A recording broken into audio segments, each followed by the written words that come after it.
welcome to the Velocity Talk road test of the Mitsubishi Outlander PHEV, or PHEV, plug-in electric hybrid vehicle. A little bit different from our last test, which was the Caterham 7.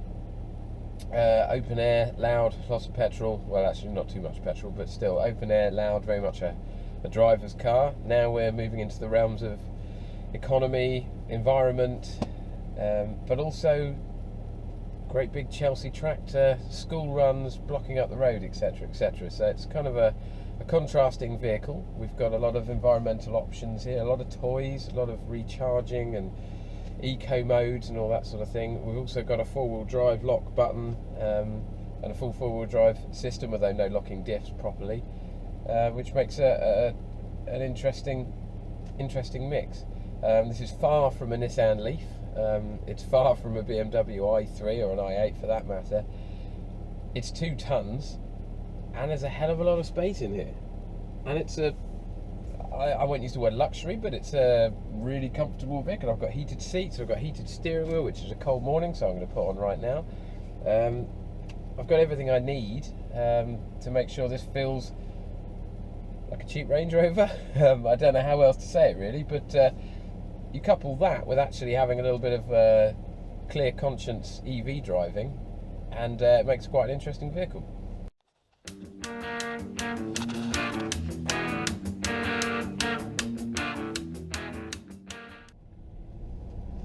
So the Outlander PHEV comes in at between about 30 and 40 grand, give or take. There's always the spec list that you can end up spending an awful lot of money on.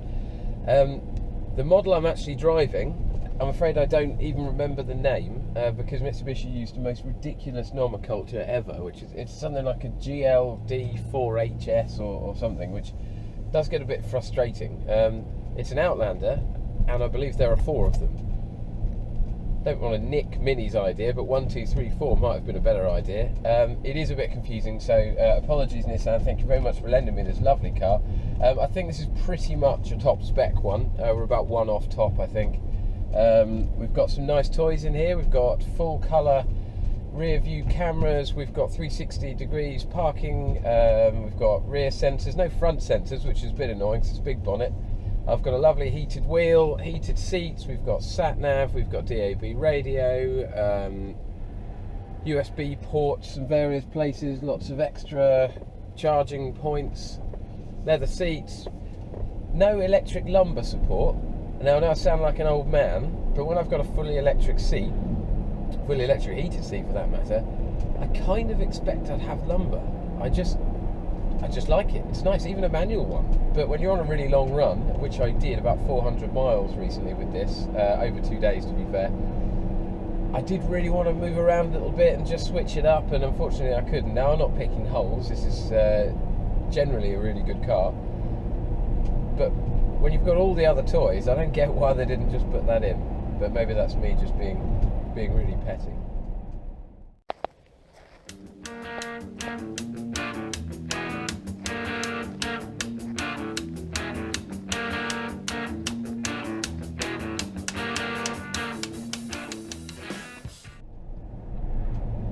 So the big deal about this car is the fact that it's a hybrid. It's a hybrid electric plug-in vehicle, PHEV, however you want to call it. Everyone's got their own terminology.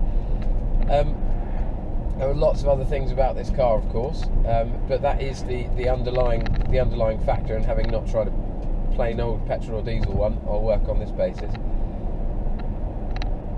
It works really well if you only have short journeys to do.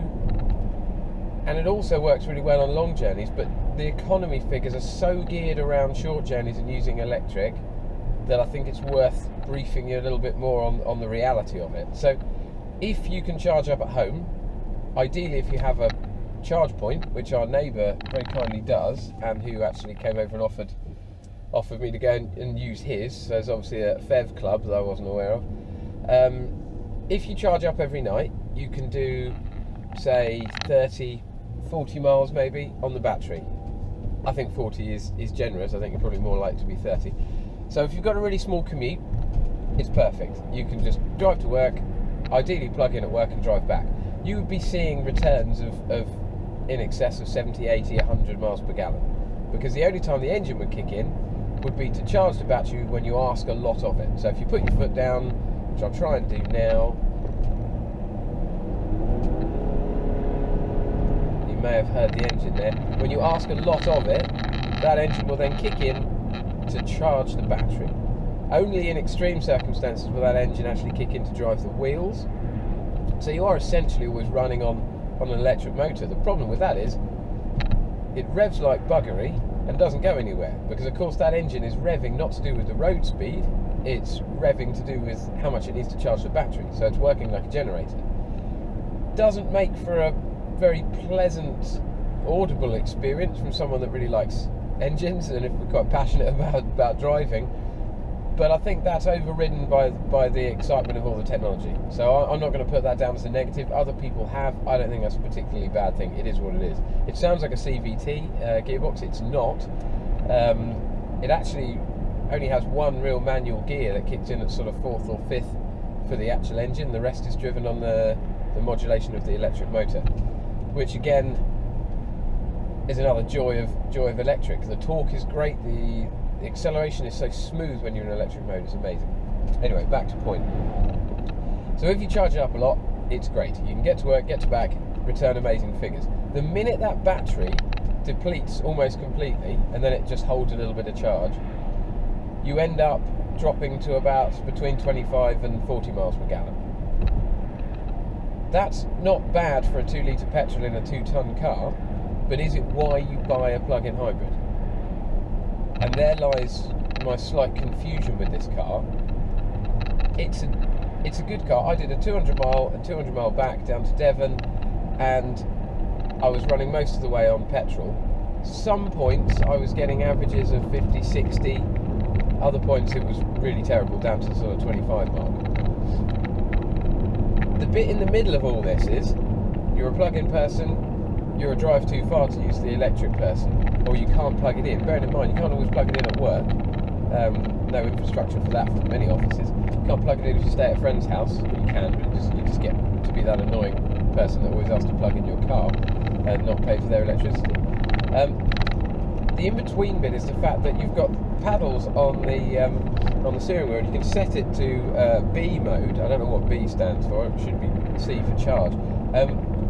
When you let your foot off the throttle, you then have quite a lot of engine braking, or you can modulate that between 1 and 5, and that engine braking charges the wheels. You have a meter on the dash here that shows you in blue when you're charging, and you charge when you brake as well, and that gets really addictive. I have to say, it's one of the really cool things about this car is that you run up to a roundabout and you will use the engine braking, which I'm using now as it sort of pulls out on me. You use the engine braking to charge, and you think, oh great, I'm getting a little bit of charge, and you get really into driving in such a way that keeps driving charging. That means I'm probably driving quite economically. I'm thinking ahead so that I'm not wasting unnecessary throttle. I think if I can coast at a slightly slower speed and charge, I'll coast up to roundabout a lot slower. So I think I'm coming off the gas earlier and I'm braking a little bit later because the engine's slowing me down anyway. And I imagine I'm probably going through a town or whatever using less fuel and producing less fumes. So ultimately, I don't know whether that's the intention, but I think I'm driving a little bit greener, perhaps.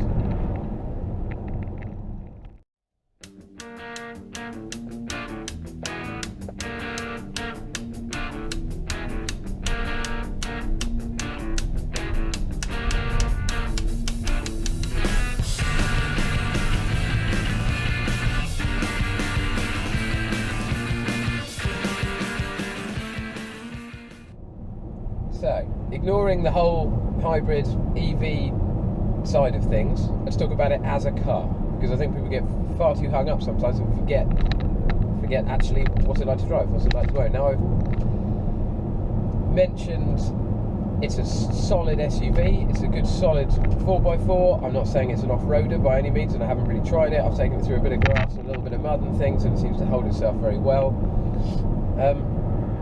But it's a really good sized car to be in. Plenty of room for the family, plenty of room to sort of have a sleep in the passenger seat and leg room to have a bag down there or whatever. I get the dog, all the luggage, kids in the back, done. I've got a sunroof. Not that's a big deal, it's not the 80s, is it? But still, it's there. It's quite nice. My daughter thought it was funny. Otherwise, what else can I say about it? Handling, you don't talk about handling with an SUV, do you really? It wobbles a bit. You can chuck it around, it seems to stick. Acceleration, performance, it's okay. Tops out at about 110 miles an hour. Acceleration 11 seconds, and actually that's better than okay. I've driven an Astra diesel that did it in 14.5 seconds, which is disgraceful in this day and age. 11 seconds for a 2-ton vehicle is actually pretty acceptable, I think. So how does it do that acceleration? Very smoothly. I love the torque you get from the battery. Really, really cool. Ignore the revving of the engine as it starts to charge it, as you ask a lot of it. I can accept that. It's not a performance vehicle, and I think it's all too easy to review a car based on performance. I drive a WRX Impreza as my daily driver, so I'm driving around in a car that does 0 to 60 in sub 6 seconds.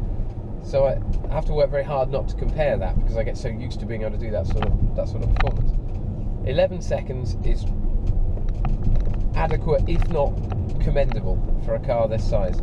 There's plenty of power. You would never notice you didn't have any power. Gone up some hefty West Country hills, some muddy banks and whatnot, and bags. I haven't tried towing in it. I'm not sure it's quite got the beams for that, but perfectly adequate, and matches very well against the whole compromise with the battery. And actually, compromise might even be the wrong word. I imagine there are diesel SUVs out there that are claiming 40 to 50 mpg on average and have far less performance than this. So I'm not going to be negative on that. Not a compromise. The combination of battery and petrol engine, this is commendable performance considering all of those factors. There is a lot of talk about electric cars at the moment and them being the future, etc, etc. I can't help but feel like we're in that point we will look back at in 50 years time and laugh at our rather feeble attempts at electric cars.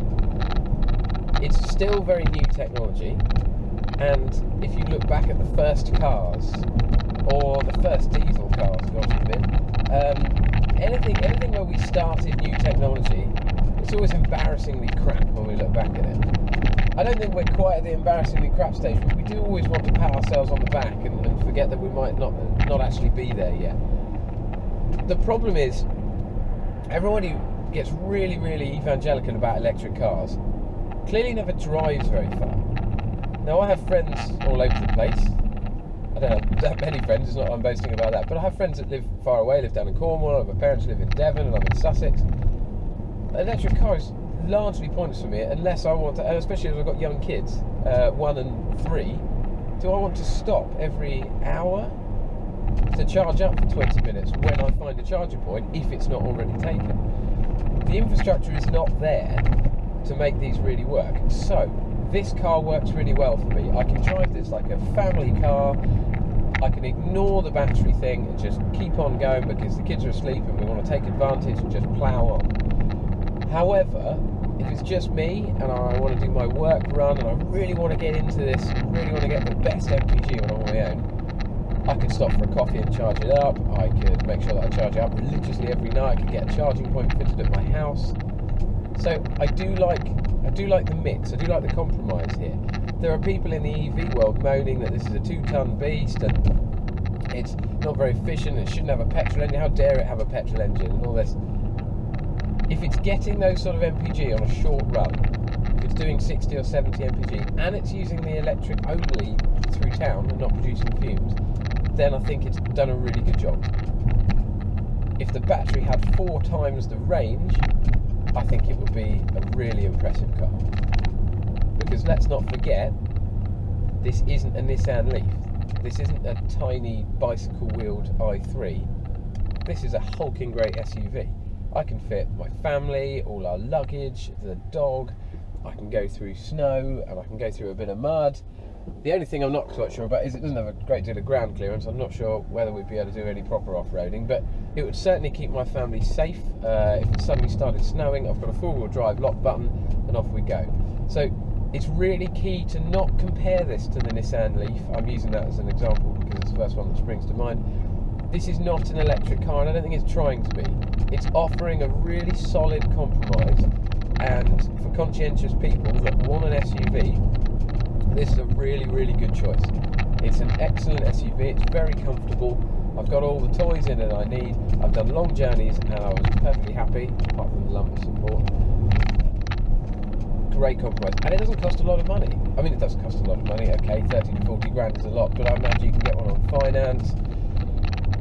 It wouldn't do you the sort of damage that it would be to try and pick up a Discovery Sport or a BMW X5, X4, you know, possibly a Qashqai or something, but this is a little bit bigger. I think it's good value. I love the compromise. I like what they've done. If they could just put some more range in, which I'm sure they will, that would be great. This comes back to my initial point. We may be in that embarrassingly crap stage of EVs. We may look back in even 5 years and go, wow, a 30-mile range. That was appalling. If they pulled a 60 or 70-mile range so that I could go to work and back, maybe twice on a charge, that becomes a really, really exciting vehicle. So for those people that don't go anywhere and they have their EVs and they only travel 20 miles and they live in a town, wonderful. I live in the country and sometimes I need to travel 100 miles, sometimes I need to travel 200 miles, or an 80-mile round trip to a friend's house that I'm not going to ask to get out an extension lead and plug in my car out the front. In reality then, you've got to drive it on the engine. So you have to be prepared to take 30, 35 miles to the gallon. But on those days when you're getting 100 because you're doing a short journey, you're going to get it back. And by general reckoning, running a purely battery car is about 80% cheaper than running a petrol car. You've got no road tax on this. There's all sorts of salary sacrifice schemes that companies do. So it's going to be cheap. And I think that's a really, really good thing.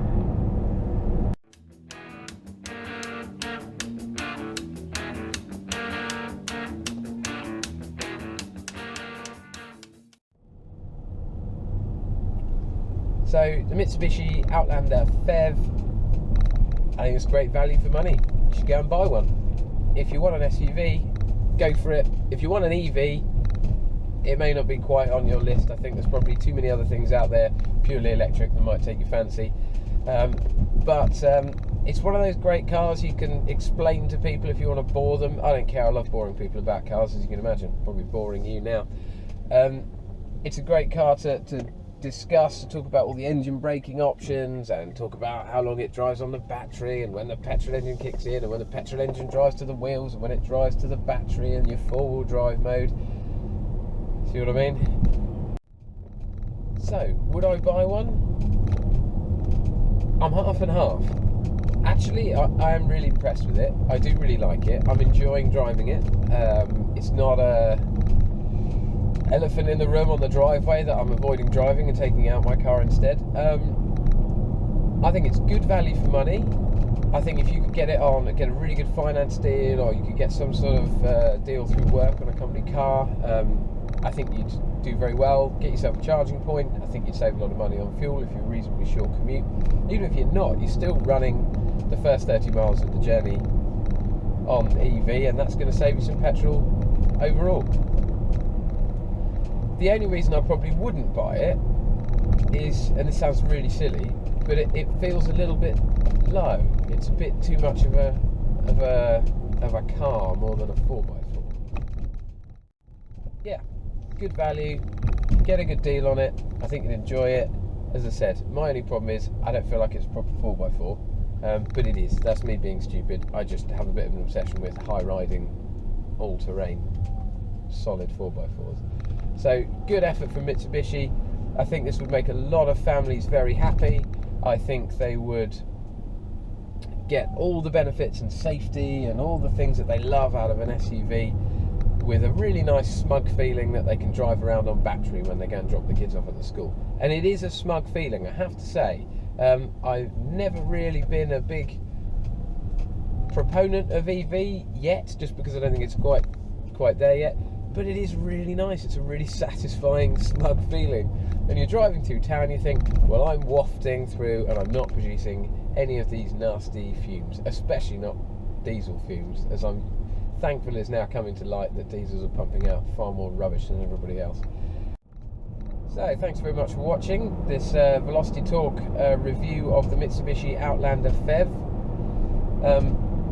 Make sure you go to velocitytalk.co.uk for more news, reviews and other bits and bobs about motoring and all that sort of stuff.